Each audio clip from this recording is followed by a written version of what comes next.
Welcome back to the Group Project Podcast, episode number 42. You're going to notice right away that I actually do not have a guest this episode. It is Tuesday, December 22nd. It's the week of Christmas. So no guest this week, but I did feel compelled to put out some content for this week. I've had the opportunity to do a show for the last 40 or so weeks, and I felt weird not doing anything at all. So started kind of thinking about what I could maybe put out there that would be of interest. And last week I was visiting the orthodontist in Des Moines, and the doctor there, Dr. Jeff Sturdivant at Smile Orthodontics, brought me aside and asked me, so tell me about this podcast thing. What do I need to know? What equipment do you need? How do you ask your guests? All the questions. He was kind of curious about maybe starting his own podcast. And it got me thinking, how many people are out there who are like, I might want to start a podcast, but I don't know where to start. And I don't know everything that goes into it. And I don't know if I'm willing to make that big of a commitment. Those were the same questions I had about a year ago when I started thinking about doing a podcast. And, I've had to learn a lot of things along the way about how to do a podcast, what goes into it, the equipment, that sort of thing. And so it made sense for me as somebody who loves to learn, and as an educator, being in education, I love teaching others.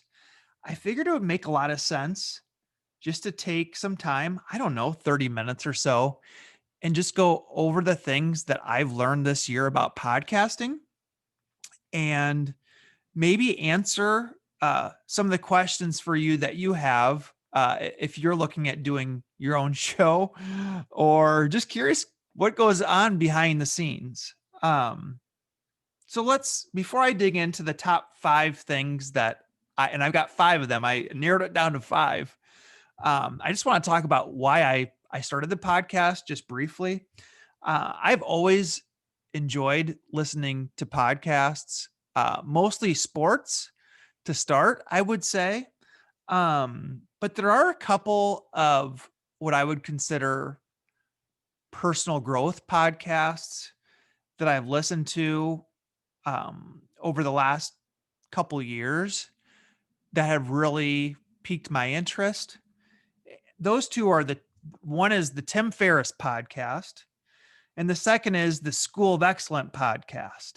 Now, both of these are very, they're very famous, lots of listeners, but they focus on trying to interview guests who are high performing, highly successful, and just ask them, how are you so successful? Tell us some guidance, some advice. Tell us the stories. So I really enjoy listening to those because I try to find things in each of those shows from those celebrities or those highly successful people and say, okay, how could I implement that into my life, whether it's professionally or personally? A lot of the people they speak with are leaders, are in leadership positions, successful business people. So I often listen to those shows through the lens of, okay, they're doing it in business or they're doing it as an entrepreneur. How can I translate that to my work as an educator? So that's kind of and so about a year ago, I thought, man, it would be awesome if there was a show like this, like the Tim Ferriss podcast, like the School of Excellence podcast, and I should have said the School of Excellence podcast. It sounds like it might be an educational podcast. It is, but not really school related. The gentleman who does that show, his name is Lewis. I think it's Hose or House. I'm not sure how to pronounce it. I think it's Howes. And the funny thing is, both those guys are about my age. Tim's a little bit older. I think Lewis is right about my age. But I thought, man, it'd be really cool to have a podcast like theirs. And they're both longer podcasts. Tim's can go for 2 hours. So it goes really long and can get a little off track at times. But what if we did something like that for educators? And really, what kind of I'd been thinking about doing this, no idea what I was getting into. But it wasn't really until COVID hit and we were at home for those weeks in March and April where I said, okay, if I'm going to do this podcast thing, now's the time. I can't go anywhere. I can't really leave my house, can't go out of town. If I'm going to do this podcast thing, which I've been kind of wanting to do for a while now, now's the time. Now I've got the time. And like I said, I wanted the podcast to be kind of mimicking what those two podcasts are like, but only to have a educational spin on it, where we're asking questions that educators, educational leaders, aspiring educators, aspiring educational leaders, questions that would give them some helpful advice for their profession, for their job. So that was kind of how it started. And now I'm going to jump into like what I've learned, because the very first thing I had to learn was, what equipment do you need as a podcaster? So that's the first thing. So so we got past the introduction. I've got 5 things that I've learned through year 1. I'm calling it year 1, even though it's really only been about 9 months. Just easier to say year 1, especially when we're coming up on the end of the year. But the first thing that I learned is, what equipment do you need? So what did I do to figure that out? Well, I did a lot of Google searching and just asking the question, what equipment do you need to do a podcast?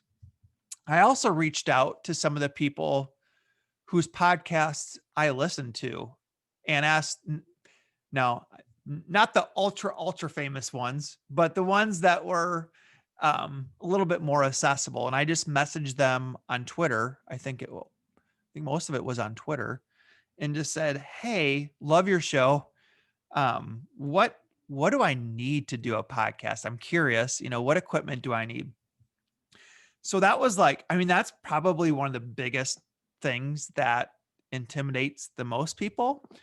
And here's what you need. The first thing I was wondering is, do I need a microphone? And if you're watching the YouTube clip here, you can see I do have a microphone. Now, do you have to have a microphone?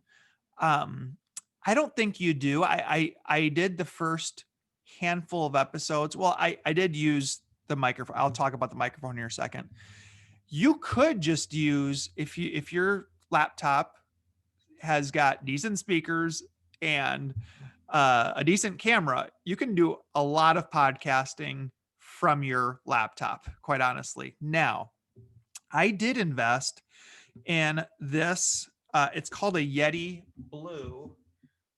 It's a Yeti Blue microphone. I got it on Amazon. I want to say it was about $100. So a little bit of cost involved there. But there is noticeably a lot more noticeable, clear dialogue on my end from when I'm speaking. If I were to speak, and I've done a few of our episodes without the microphone, it definitely makes a difference. So if you're thinking about, you want to have good sound, a microphone is a good place to start. And all I do is I plug this microphone in to the computer, I believe it's called a USB microphone, and it's really quite slick. The computer picks it up pretty easily, and it goes right through Zoom, which we'll talk about in a minute. So do I need a microphone or do I need a camera? Okay, so it kind of depends. Most podcasters just do the audio. Um, so in most cases, you probably don't need a fancy camera by any means. And most laptops have a camera.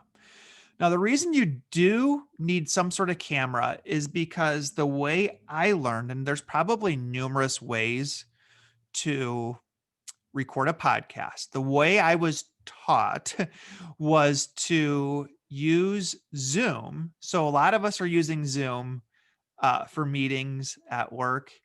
Is I actually use Zoom to interview the person who I'm interviewing. So questions came up. Do you interview the person in person? And if you've looked at the lists of guests that I've had, a number of people are in Iowa. Absolutely. So I guess I could drive there or they could drive to me, but about half of our guests are outside of the state, and it would be impossible unless we got big time and we started flying people all over the place. It'd be impossible to actually meet with people in person. So all of the interviews are done over Zoom. So let's talk about Zoom for a second. So I've actually got, for every single podcast episode, I am interacting with them on Zoom face to face, by video, and I'm actually recording the entire conversation. So once the interview is done, I stop recording and actually download Zoom. What Zoom does when you stop recording is it actually gives you an option to download the entire recording to your desktop. And when it does that, it transfers the audio recording to your desktop or wherever you want to save it to. I save it to my desktop. It transfers the audio to the desktop and it transfers the video to the desktop. So once you have the audio and the video, you've got some options. So let's talk about the video real quick. So the video, and I only just started doing this, but I've actually started making sure the guests feel comfortable with it. And most times they have. I've uploaded the video. I didn't do any editing. I just take the video as is. And we'll talk about editing here in a little bit, but just take the video as is, dump it into my YouTube channel, and upload the video to YouTube. Takes about 15 minutes to actually upload. Give it a name, and I kind of keep a consistent title and the details. Give it a name, add some details, add a thumbnail, which would be a picture of my choice to the video, and shoot, actually the YouTube is probably the easiest of all of compared to the audio. The YouTube, getting that video clip uploaded and then ultimately shared, it's something like it's a quick process and something I just did recently, but I've been liking it because some people like the audio and some people like the video. So if you're looking to grow your audience, I would definitely, something I've learned is that you should do probably both if you're comfortable with it. Now, some people aren't comfortable with video. I've kind of gotten over it. It's kind of part of my job as a school superintendent to do some of these videos, especially during COVID. So I'm comfortable with it, but the video is actually pretty simple if you use the Zoom, and then download it and then dump it into your YouTube, and it's up pretty quick. The audio then, the actual podcast, the audio podcast, that's a little bit more tricky. So let me try to take you through that. So when you're done recording, Zoom, again, if you're using Zoom, I can't speak for any other platforms out there for doing a podcast, but like I said, Zoom will automatically download the audio to your desktop, and then you can take that, and most people I talked to and most Google searches said that you want to use a platform called Audacity as kind of your editing program. Audacity is free. I won't go into too much detail about Audacity. I will say it takes some time to figure out. The first couple episodes took me a long time to figure out how to take the audio, dump it into Audacity. I don't really do much editing, but if you listen to my shows, I do have an introduction, an ending, some music. That did take a while. I'm not going to lie. And I feel like I'm pretty good with technology. I'm not great. So if you are a little bit slower with the technology, just know the actual like editing and learning how to get it from audio into this editing platform to kick it back out so it's ready to upload to your actual podcast platform, which we'll get to in a minute. It's a little bit tricky. I'm not going to lie. Now I've got it down now, but again, I'm on episode number 42. So I would be lying if I didn't say there was a lot of head scratching and a lot of frustration those first couple episodes. But like I said, Audacity, from everything I've heard, it's of no cost. Zoom is of no cost. Right now, we've talked about just that microphone, which was like about $100 to get a decent one. So it is relatively a cheap thing to get started with. Now, once you've edited it in Audacity, it kicks it back and you've got this file. And I'm not going to be able to use all of the different technological terms, but I've got this file that includes everything that I've edited, and it's got the whole show. I have to take that and dump it into a podcast hosting site. Now, there's a lot out there. The one I was pointed towards was Buzzsprout. Buzzsprout so far, I mean, I don't have much experience with other platforms, but Buzzsprout has been pretty easy to figure out. It does cost money. It is about, I want to say, maybe $20 a month. So you're going to have to pay some money out of pocket. And I hate having that idea of that recurring charge of $20 a month. I don't know. It's like, geez, this is kind of, you do this for several years, it kind of adds up. Right. But it is a hobby, all hobbies cost money. And if you want a podcast and you want to get this out to people, there's companies that got to make their money too. So I use Buzzsprout. I take that episode, I dump it into Buzzsprout. I give it the episode a name. I add some details in about the episode. And once you've linked, and there's a little bit of setup involved, you've got to link in all the different iTunes, Amazon podcasts, Stitcher, Spotify. There's a number of different podcasts, devices, programs. I'm not sure what you would say, but you've got to kind of go in there and get Buzzsprout talking to those different things. It's kind of hard to explain, but once you get into it, it's not too bad. So there is a little bit of setup, but honestly, once you get past that setup and you get in the routine of just dumping your episode in, adding the episode details, giving it a name, and really kind of pressing the upload button and publish button, it's a pretty quick process. And then before you know it, your podcast is on Spotify. It's on Apple Podcasts, which to me was like one of the coolest things, is that first time, or those first few times that you always listen to other podcasts and think, wow, there's so much that goes into it. And there kind of is. But it's kind of cool having your stuff published that anybody around the world can access. And you can start sending links or text to your buddies or your friends saying, hey, listen to the show. So let's kind of summarize that. Microphone, don't need to have it, but if you want the sound quality to be good, I'd recommend it. Zoom is where you record the podcast. Audacity is the editing software. Again, that's free. There's a podcast hosting site. I use Buzzsprout, which gets the job done. It's about $20 a month. And I forgot to mention, I did buy a nicer camera. So I used to use the camera that's on my MacBook Pro. It was decent, but I knew I was going to start recording these shows for YouTube, and I wanted to get something that was a little bit nicer. So I did get, I did a lot of research on this. So here's my recommendation. I got the HD Pro webcam C920.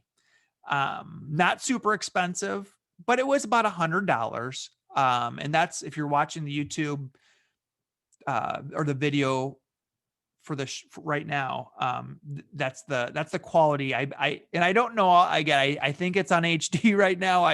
There's some settings I don't quite have figured out, but I wanted to look as natural as possible. So I did get the camera as well. So, no fancy mixing devices. Some people I asked, and some people, I thought maybe there was some fancy equipment that I needed to audio wise. And I don't think that is necessary. Again, that's just me. One tip of advice I got was that the most important thing you can do is just have good content. So you might not have the best sound. You might not have the best video. You might not have fancy intro music or introduction, or, I don't have any things I'm sponsoring or anything like that, but the content, as long as your content is good, that's what matters the most. So, okay, let's move on to number 2 here. So that was the top 5 things I learned. Number 1, equipment. That took a little while, but I've gotten that question a few times, and I just want to make sure I took my time to explain that to you. And if any of you out there have questions about it, definitely reach out to me. I would be more than happy to try to explain what I've done. And again, I don't know if I have all the answers. Those were just kind of what I found, and it seems to work. Okay, so question number 2, what did you learn about podcasting? When I started, I was like, what type of commitment is needed? How much time? What will this look like? So, okay, when I got into podcasting, and again, I want to be completely clear, like, this is not a huge, this is not my job.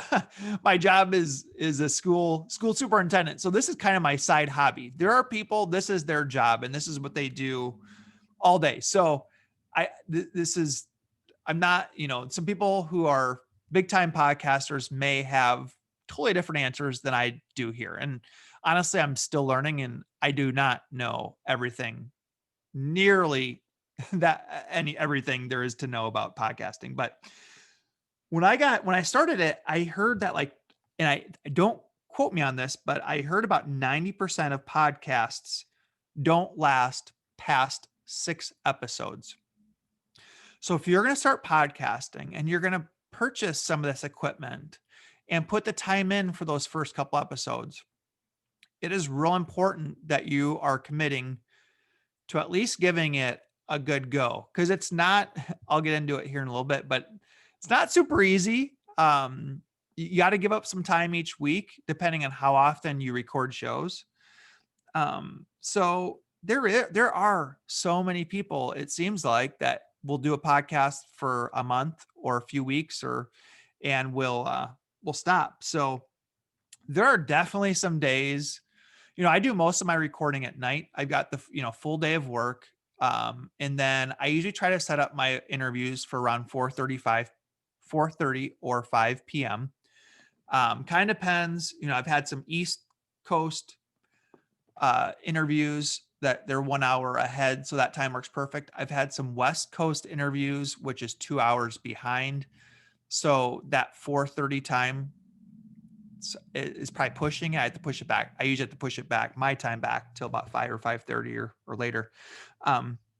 So, but what I was going to say is there's a lot of nights or a lot of days I'm like, oh, that's the last thing I want to do is record a show. But I, it's like once I get done though, I feel so good. It's kind of like a workout, right? A lot of us who work out every day or most every day, a lot of times you don't feel like going to the gym. But once you get there and you do it and you get done, you feel really good. I would say there's a lot of connection between working out and a podcast. There's a lot of days I don't feel like um, doing a show, but once I get done and once I mean, I've learned a lot from these different guests, and I feel there's a part of me that's just passionate about sharing my learning with others and making these guests accessible to educators. That makes me really feel good. So, like I said, once I get through it and done with it, I feel really good. So people have asked, how much time does each show take? So here's what I have to say about that is I believe each show takes me from the second I reach out to a guest to the time it's up on social media. I would put it at about 2.5 hours. When I started off, it was a lot longer. And well, let's just go through what makes up that 2.5 hours. So a lot of times I'll have to obviously think about what guests I want to invite, and I'll talk about that in a second. But the actual inviting of guests and the back and forth, I would say it's about 30 minutes of time that process takes. Now, the actual recording of the show usually takes from the time we log in, say our hellos, record the show, say our goodbyes. I would say it's about an hour and a half. And then the actual like editing, uploading, and sharing on social media, about another half an hour, probably closer to an hour more than I think now that I think about it. But I would say between 2.5 and 3 hours for each show. So that's one time a week. I do one show one time a week. So I would say about 3 hours, 2.5 to 3 hours a week for the podcast. So if you've got a busy home life, kids running around, you got to take care of, you've got other duties outside of work, 3 hours, could be a lot, but some people might say, oh, that's it. That's not much. So depending on your perspective, probably will drive whether or not you have the time for it or not. One more thing is we talked about getting past that 6th episode.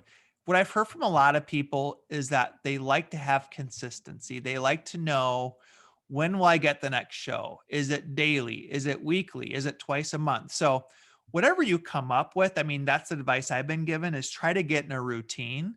For me, it's been once a week. And like I mentioned at the start of this episode, once a week is just perfect for me. It's enough time where I can still pump out enough content, but it's not like I'm doing 2 or 3 episodes a week where it's another full-time job. So, but it is consistency. You need to be consistent is what I've learned. So that would be my tip on the type of commitment. I'm going to take a drink real quick here. You probably notice I don't really edit much. So what you see in terms of, let's talk about that for a second. I mentioned that earlier. I really don't do much editing at all unless there's a huge mistake. So pretty much the exact conversation, the exact interview that I have with the guest is exactly what you hear on the other end. Same thing here with this episode, even though it's just me. Don't plan on editing this. This is just a one stop. Let's talk for 45 minutes and see how it turns out things. So some people wonder about that. How much time do you spend editing? I don't spend really any time editing. I mean, other than, like I said, throwing in that intro music, the outro music, the intro, the outro. That's about it. The next question, number 3, what have I learned about podcasting after year 1? How do you ask guests to be on the show? I get this question a lot. I've been very fortunate here recently to get some guests who I would consider kind of above my weight class. If you've ever known anything about boxing, if you go above your weight class, it means you've got a more challenging opponent because usually that person's bigger in size. So I feel like that can be a good analogy to this. In my line of work, who I normally connect with, I don't connect with the Todd Whitakers and the George Kuroses, the Mark Horstmans, the Ken Williamses every single day. So they're a little bit, outside my weight class, I would say. So people want to know, like, how did you get a chance to talk with them, or how did you invite them to interview? Well, I started off, let's just say this, my first several episodes were people that I just knew, just kind of friends that I said, hey, I want to try this out. Do you think you can join me on the show? And they very thankfully said yes. JR, Shauna, Jason were three of my first episodes, and they were those episodes. I apologize if you listen to those, and some people go back and listen to, like, new listeners will go back and listen to episode 1. I just feel so bad about how poor I feel like I did in those episodes. I know it's not about me, it's about the guest, but I just feel like those were brutal. And a lot of podcasters will say, like, how poor their first episode was. So, but as you get enough episodes on your belt, and I started mostly with just people around Iowa, and that's still a lot of the show is just educators in Iowa or to have some connection to the Midwest. But then you start just, okay, well, I follow this person on Twitter and they follow me. Maybe I just shoot them a message. And, my tip, if you want tips from me, and I don't have great tips, I don't think, but here's a couple things that I do is I have a template. I have like a document that explains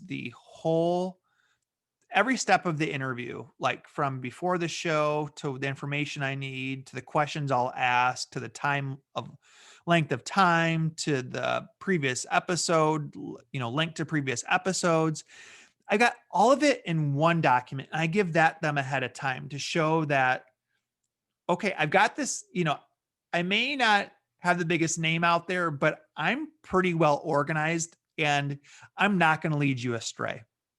So I send them that, and I make sure that they're aware that this is not a gotcha interview. Like, I feel like probably some of the more well-known people out there have been in interviews where people are trying to get some juicy information about whatever it might be, about a relationship or a previous job. Like, that's not my point. I'm not an investigative reporter. I'm just trying to get the best information I can out to educators and educational leaders that will help them in their daily life.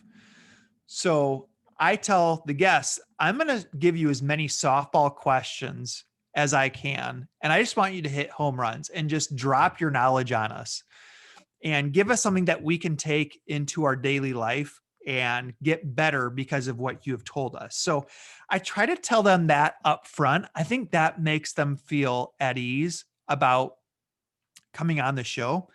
The other thing I do is, a lot of people, I've read their work. I've done my homework. I've read their books. I know about their awards, and I try to throw that into the email that I send them or the message. Like I said, most of these are on Twitter. Some of these are emails that I've got that I go to their school website or I go to their personal website and get their email. So I always try to, like, hey, I loved your book. So next, where is it at? I don't think it's here with me. Next month, here's a special, you're hearing it here first. Peter DeWitt, who wrote Collaborative Leadership, a very well-known author in education, is going to join me.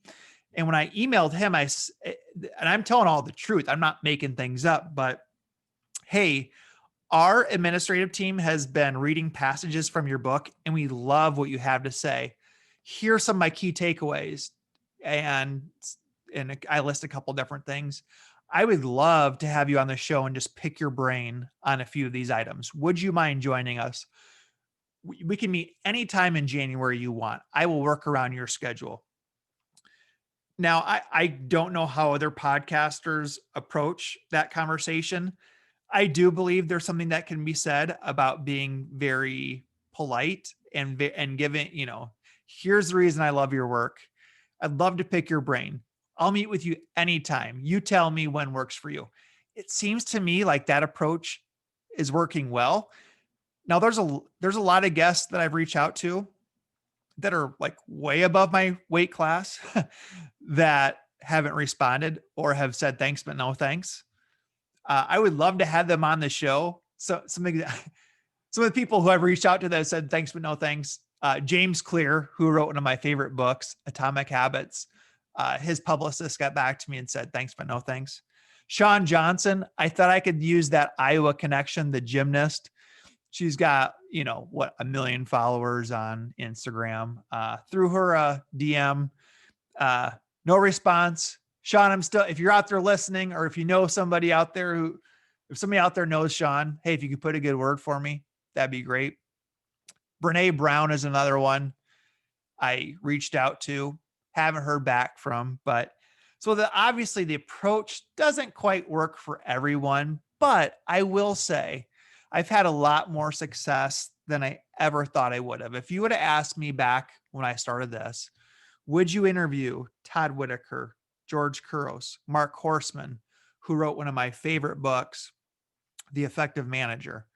I'd have been like, yeah, right. Like I don't know if I'll ever interview those guys. And then to interview them in the first 9 months has just been incredible.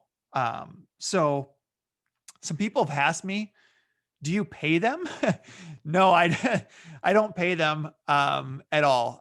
These people are very, very, very generous and give up their time. It's about an hour to an hour and a half of their time, which time is super valuable.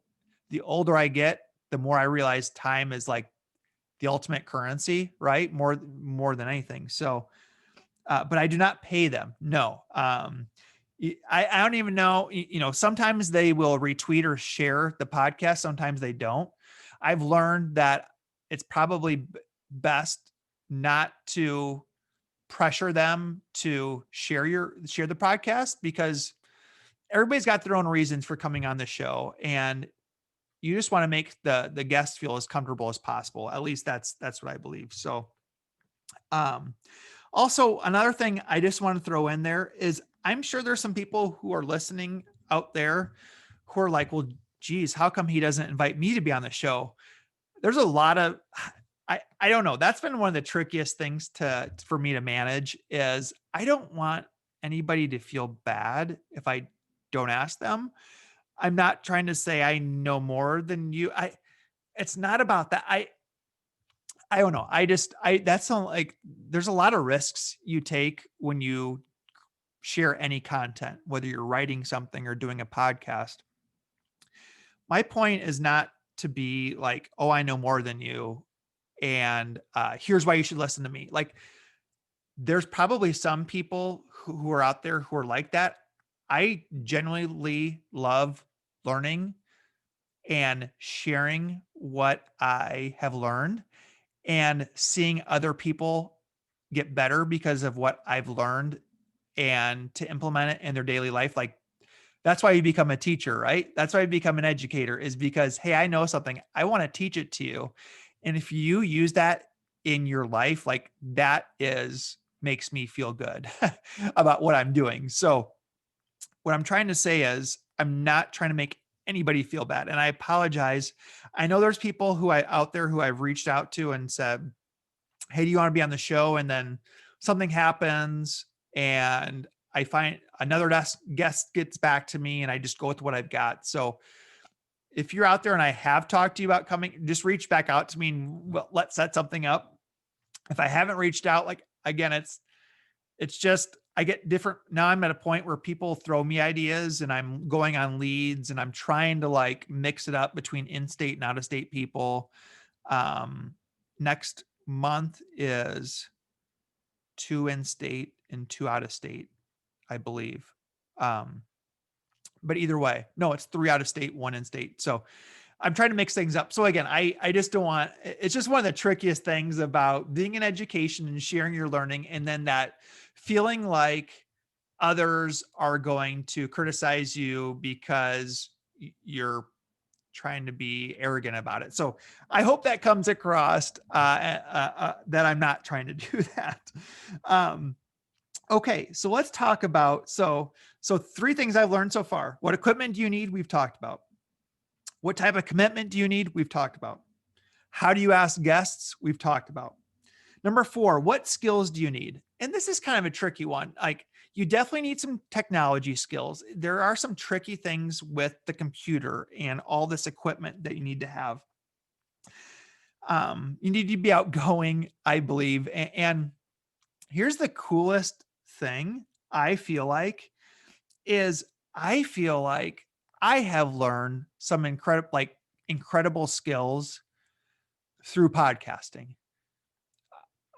My communication skills, I feel like have always been above average, but having the chance to go back and listen to some of the interviews, watch some of the videos, it's just like anytime you hear yourself or see yourself doing something super, super critical of some of the nuances that I have. I know I do. My first 20 episodes, I knew I talked way too fast. So I've really worked at slowing down. The first 20 episodes, I feel like I tried to interject too much of my own thoughts into the shows. And now I'm realizing it's not about me, it's about the guest. So I really try to focus and ask them questions as opposed to me feeling like I've got to fill the void with some of my own ideas. Speaking of questions, I feel like the questions I've asked have gotten more and more refined. I feel like they've become a lot better. Beyond that, I feel like my ability to go through an interview and pick up on follow-up questions has gotten better. And outside the podcast, I just feel like when I'm in any sort of meeting situation, and if you're an educational leader, you're going to be leading all kinds of meetings. As you get more and more advanced or more and more a veteran, I've heard you start to ask more and more questions as opposed to acting like you got to have all the answers. I feel so much more like this year I've been able to ask questions as opposed to give people answers. A lot of that goes back to the podcast, where I just feel like some of those skills that I thought were good, but could get better have gotten a lot better thanks to the skills and the, I don't know if you want to say pressure, but just the way I've forced myself to grow in some of those areas.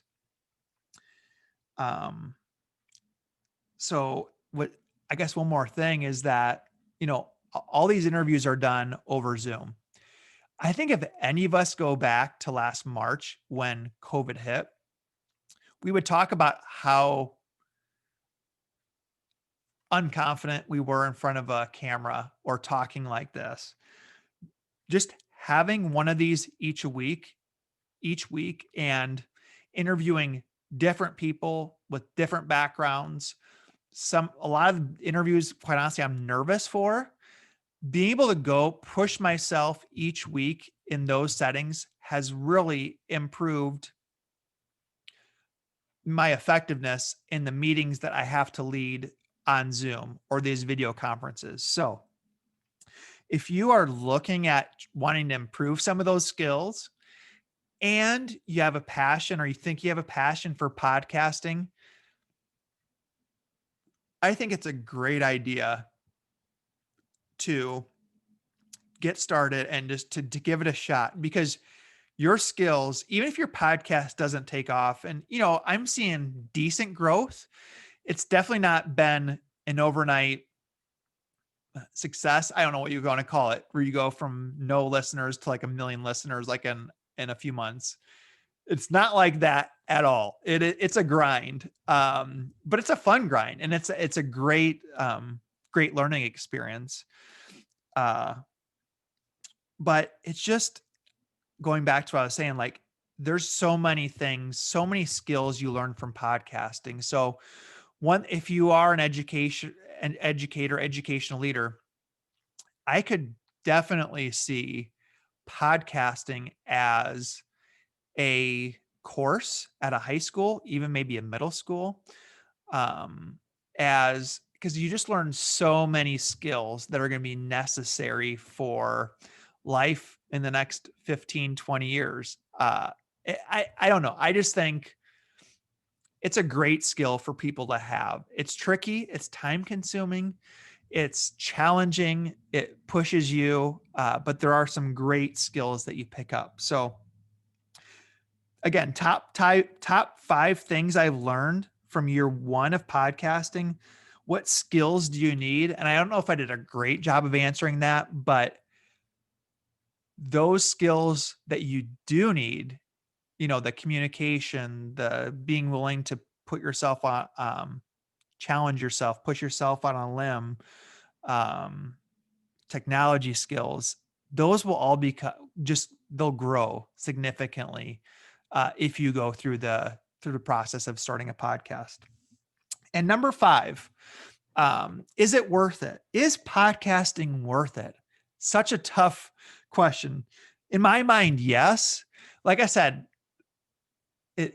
not every day you look forward to like recording a show or trying to find a new guest or coming up with questions or researching or doing homework for a show.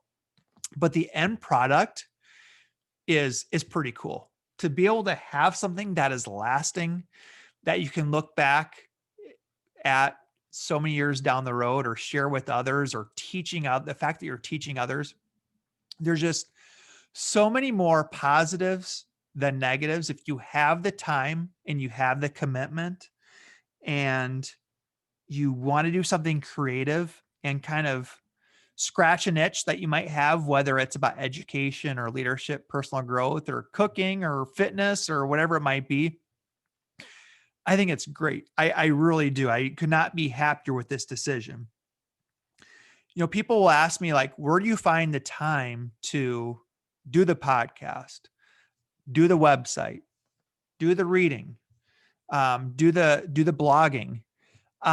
It is a decent amount of time. I'm not going to lie. My biggest work now is I'm working on a book that kind of ties all this together. The idea about education, leadership, personal growth, that's taken up a lot of my time. And I like it. I can't wait for that finished product. But people ask, where do you get the time from? And again, I've been completely transparent. Like I don't have kids. I can't imagine doing all the stuff that I'm doing right now with having kids at home. So there's an advantage there for sure of not having that extra responsibility. But what I will say is this, I really don't watch much television. I watch a little bit of sports. I got to backtrack on that a little bit because right now, when college football and college basketball is going on, I watch a decent amount of television on the weekends. But, in terms of like binging on Netflix and watching, whatever it might be, having 5 different shows, I just don't do those things. Instead, I'm trying to do something productive with my time. I'm not saying those are a waste of time. If you are spending time with your wife or husband or kids and enjoying some quality time watching those shows, great.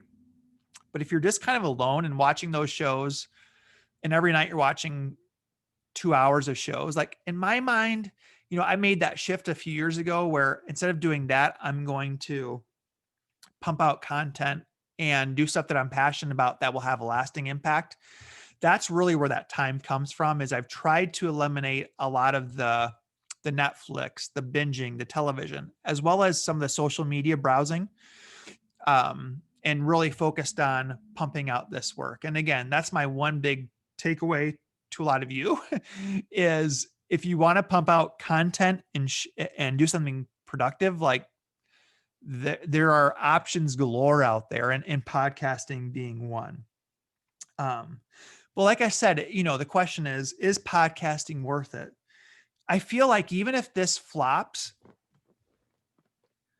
and got to plug in hold on 1 second here.